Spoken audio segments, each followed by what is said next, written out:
Hi, I'm Gabriel from Guitar Center. Today I'd like to show you Helix.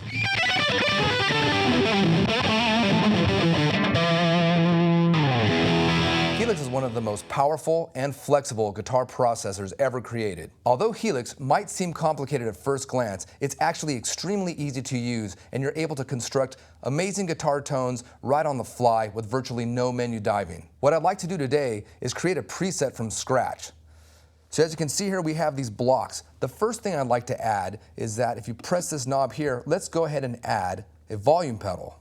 So I'm going to scroll down into these models. You can see volume is selected there. I'm going to choose mono, that volume pedal, and as you can see here on the block, it is actually selected. One thing I would like to point out, if you notice this position knob, it's automatically mapped to the expression pedal. Great, so we've just added our volume pedal. Let's go ahead and add an amplifier. I'm going to go ahead and select that box, scroll down, and I'm going to select guitar. I'm going to go down to the US double, which is reminiscent of a twin. Going to go ahead and select that. As you can see here, it is selected in the box. Now let's go ahead and add a cabinet. Once again, into the models menu. Going to select cab, single, and I'm going to go ahead and select the 212 double C12N. Now check this out. We want to go ahead and run a parallel rig. So I'm going to grab this cabinet, hit action, go down. Now what I've done is actually set that cabinet on a different path. I'm going to go ahead and set that in stone. Let's go back to the original signal path and add another cabinet as we're running cabs in parallel. As you can see, the block is there. Let's select that one. Once again, go into your cabinet models. And this time, let's select a different cabinet and go with the 212 interstate. So now we have parallel cabinets going at the same time. Let's check that out.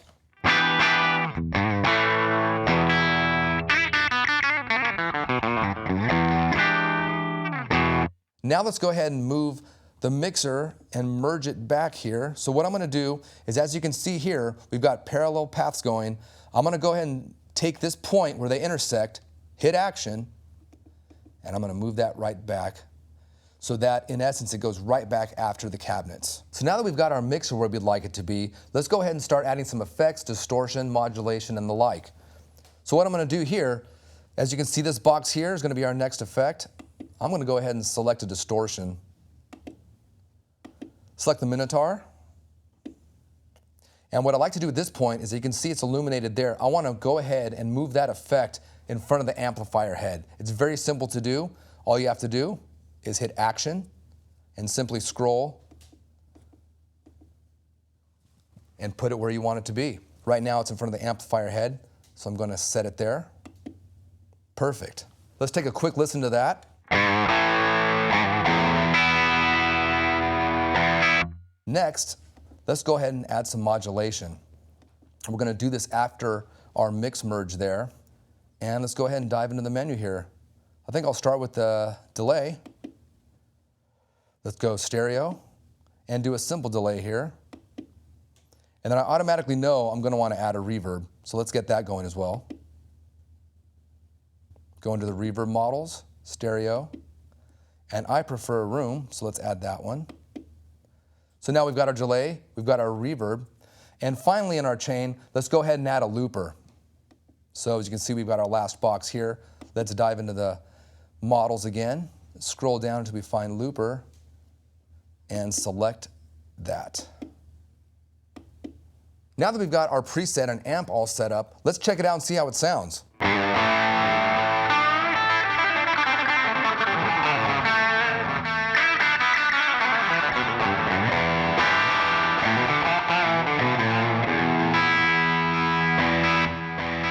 Now that the sound is coming along nicely, let's go ahead and edit it even more. Let's start by assigning some of these effects to the various foot switches here.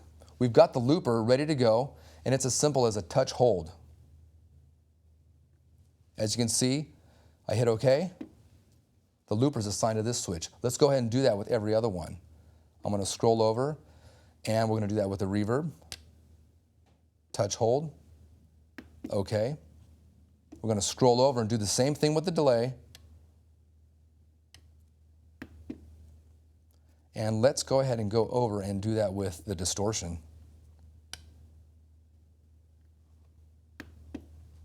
Great.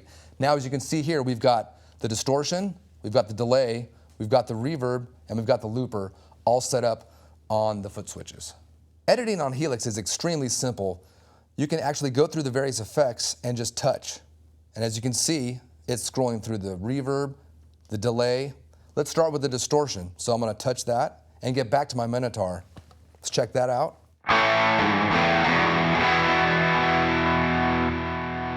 I want to add a little more gain to that, so let's crank it up, maybe just a tad over halfway, and check that out.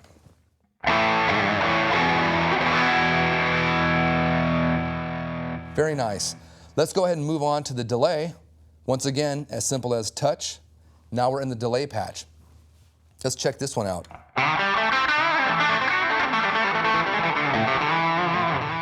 As you can hear, the delay is a little bit loud for my taste. I'm going to scale the mix back a little bit. Let's check that out. Now, finally, let's edit the reverb. Let's check it out first. I want to turn it down just a little bit, so I'm going to use the mix knob and scale it back maybe into the mid-30s. Let's check that out.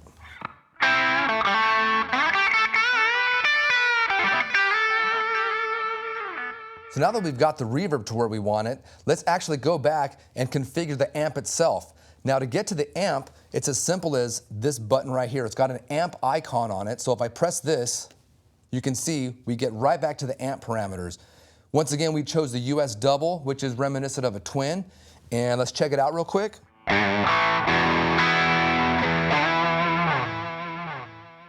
want to add a little bit more dirt to that, so let's crank it up and get it to right around maybe in the 6 area and check that out.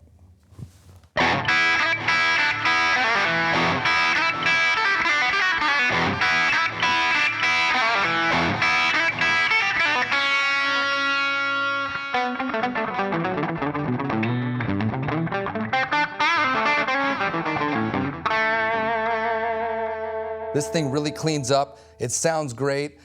Dynamic response to your playing. It really feels like an organic tube amp. This thing is so much fun. You've got to get down to your local Guitar Center store and check it out, or you can check it out right now at guitarcenter.com.